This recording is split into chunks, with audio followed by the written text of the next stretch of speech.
If the American power grid went down, the country could expect to experience economic losses, national security risk, threats to the healthcare system, as well as a personal devastation. The chaos in these areas could range from minor inconveniences to grave losses of life. Will you be prepared when the grid goes down?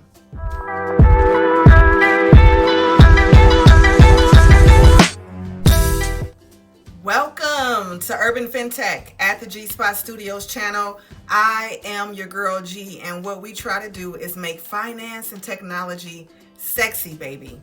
Let's go. So y'all, it has been hinted at for at least over a decade now. Government research and political officials have been quoted as saying that there is something far more devastating and impactful than the pandemic that the world will soon experience. Now, I don't know if y'all remember, but prior to the pandemic, they were saying the same thing about the pandemic. Oh, there's gonna be, it's undeniable, it's gonna happen, some kind of worldwide pandemic, it's inevitable, right? How the hell did they know that? And they did that at least 10 years before the pandemic hit. So anyway, let's get to it.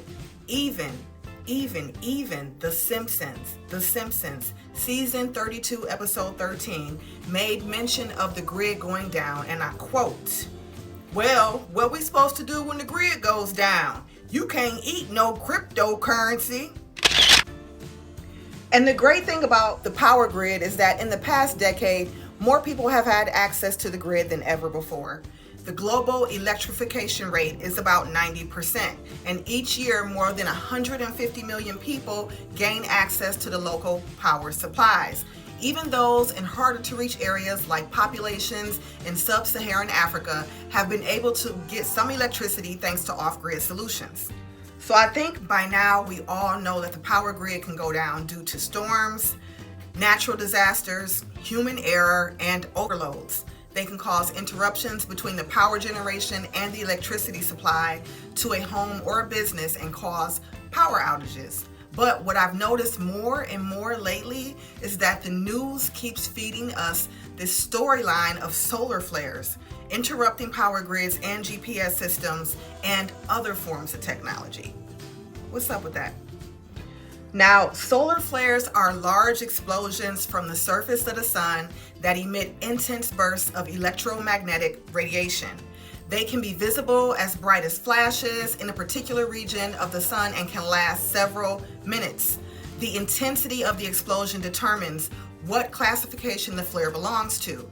The most powerful are the X-class flares, followed by M, C, and B, and then A-class flares would be considered the smallest. But that X has been going around a lot lately. X this, X that, makes you wonder. Anyway, solar flares occur when magnetic energy builds up in the solar atmosphere and is released suddenly. These outbursts are intrinsically linked to the solar cycle, an approximately 11-year cycle of solar activity driven by the sun's magnetic field. Solar flares tend to originate from regions of the solar surface that contain sunspots, darker, cooler portions of the solar surface where magnetic fields are particularly strong. As such, the number of sunspots can indicate the likelihood of a solar flare eruption. So not only are we at risk of earth storms, but solar storms pose a catastrophic risk. So I have a chart for you, and this chart shows the percentages of power grid failures and their causes. So this chart comes from techevaluate.com, what happens if the American power grid goes down.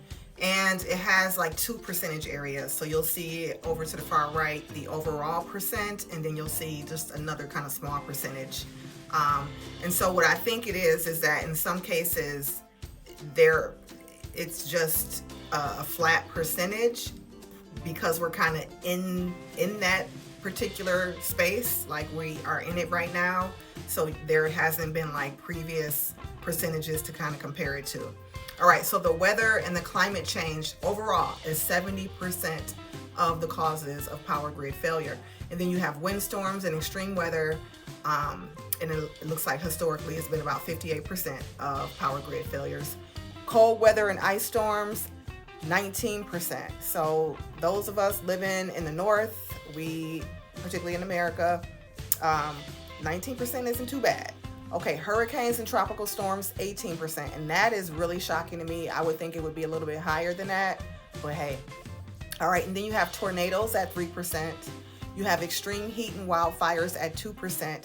And I have to look and see when this was done because, honey, all them wildfires, and my heart goes out to the people in Hawaii that are experiencing the wildfires there. That is just devastating. I hope that your loved ones can be found and that the devastation isn't as bad as it is looking right now.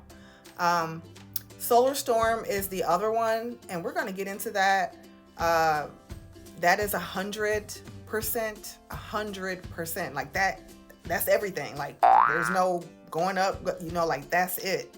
So this leads me to think that there is something to this solar storm thing that's been going on.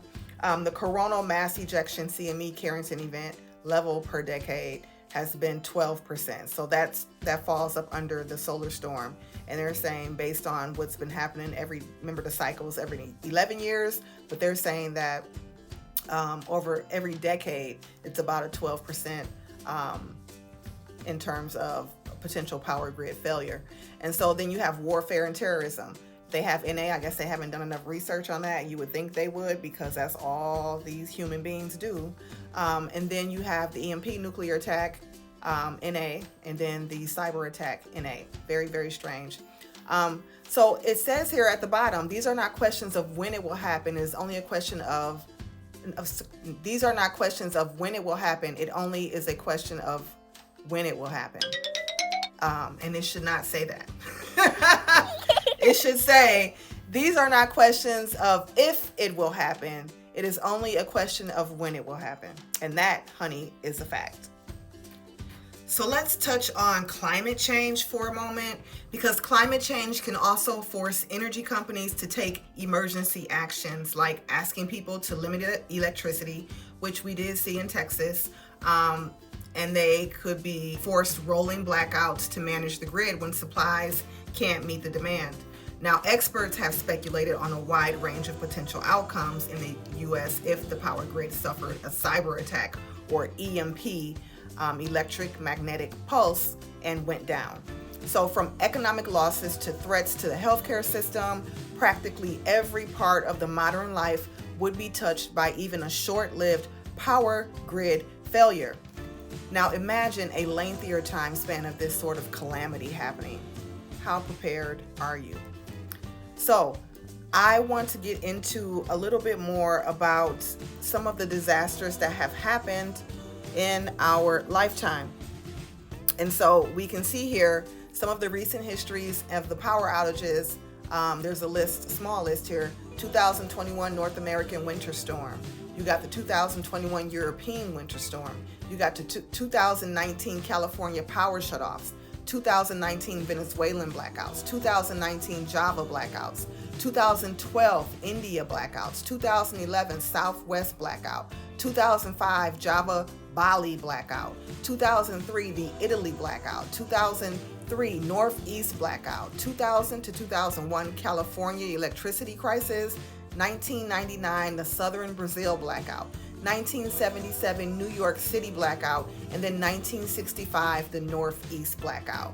So this Northeast has had a blackout at least twice, it looks like, which is not a good sign, honey. Not a good sign.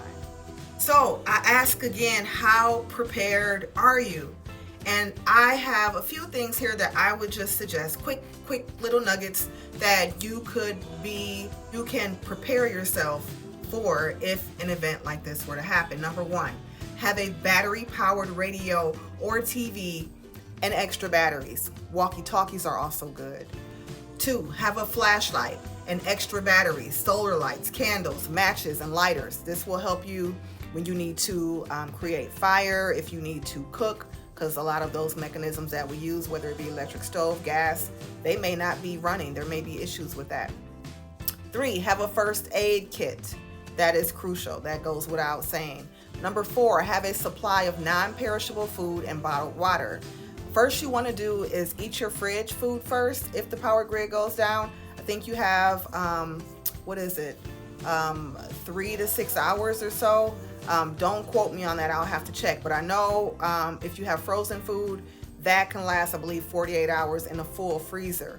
And then if it's cold outside, store your frozen items outdoors. You have to be creative. And of course you want to hide them, because there may be some, shit hits the fan, it's going down, honey. Number 5, have a manual can opener. Number 6, have a supply of prescription medications.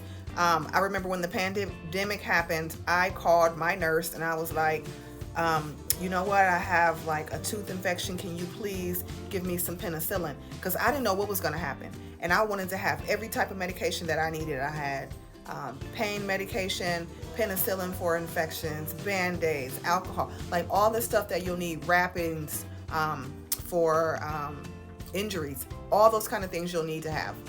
Number 7, have a supply of baby food and diapers if needed. Number 8, have a supply of pet food if needed. Number 9, have a backup generator if possible. We had a blackout here where I'm from, and I live in the northern parts of the United States, just this year, in fact, and it lasted for 12 hours. And when I tell you, I was already prepared. I had candles. My freezer was stocked and full. I lost a few things in the fridge, but those things weren't that important. The things that I really, really wanted to keep, I threw in a cooler and put it outside, because it was a little chilly outside, but not super chilly, but not super warm. So I was able to throw it in the cooler, throw some ice on there, and keep it while I went to work. And when I got back and noticed the power still wasn't out, I'm like, okay, now I have to figure out how to heat my house and blah, blah, blah. So one thing I didn't have, and I'll never, ever get caught slipping again, was a generator.